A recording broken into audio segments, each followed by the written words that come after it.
Assuming you've been keeping up with current events, you will know that there is a horrible crisis, humanitarian disaster going on in Yemen, a country of 20-something million people in southern Arabia.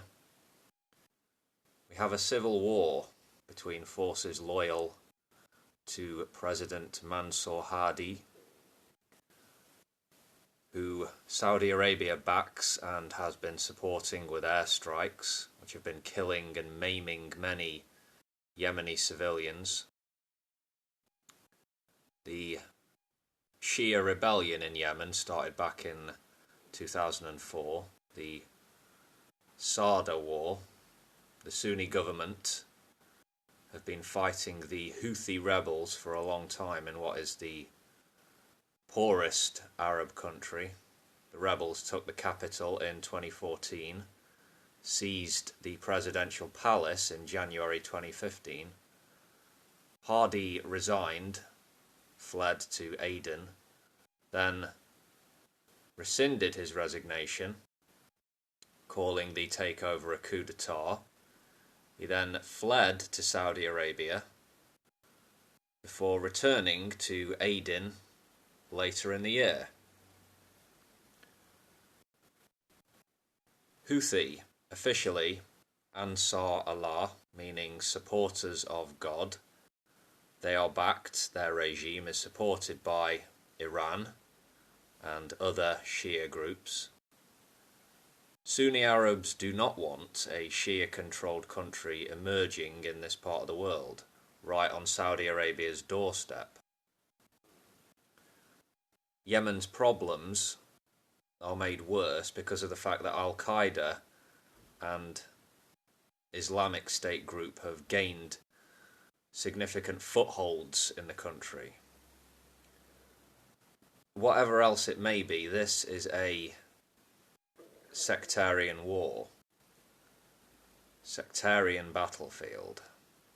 Saudi Arabian coalition with their Arab state allies, their intervention began in 2015. In terms of intelligence and logistics, this coalition has been receiving support from the United States, France, and my country, the United Kingdom.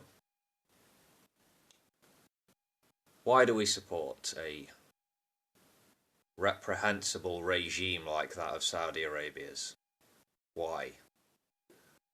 Well, there are answers to that question if you want to go and do some research. Some disturbing answers emerge. Anyway, the religious and political dimensions are what they are.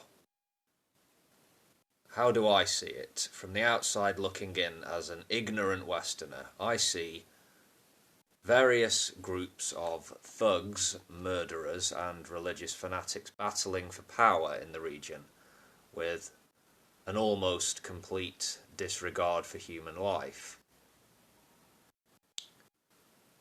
The United Nations is estimating that almost 2/3 of the population, we're talking 18, 19 million people, are in need of aid, 7 million of which are now facing famine.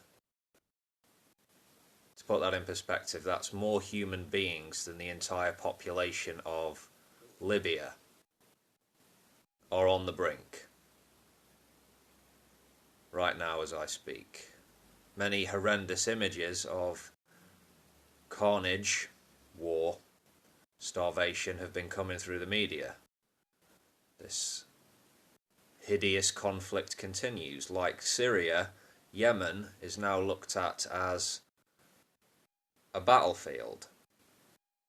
Which areas are controlled by government forces, which areas by rebels or jihadis. This is a man-made disaster, a man-made nightmare. Stephen O'Brien, former British MP. He is now UN Under-Secretary General for Humanitarian Affairs and Emergency Relief coordinator. He says we need $2.1 billion to reach Yemenis, the millions in desperate need, with, quote, life-saving assistance and protection.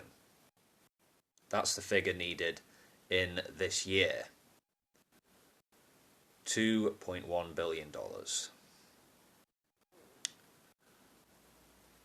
Secretary General of the UN, Antonio Guterres, is going to chair a pledging conference in Switzerland next month, I understand. O'Brien actually visited Yemen recently, meeting with leaders of the recognised government as well as with Houthi rebels. Promises have been made, but as O'Brien points out himself, quote, all parties to the conflict are arbitrarily denying sustained humanitarian access and politicise aid. So yeah, this is not an uncommon problem which aid agencies or coalitions of agencies trying to coordinate a massive effort have to face. What can they do? People can be very generous, they can be very kind, but also can be very cold and calculating. In a huge crisis like this, you will see the best and the very worst of humanity.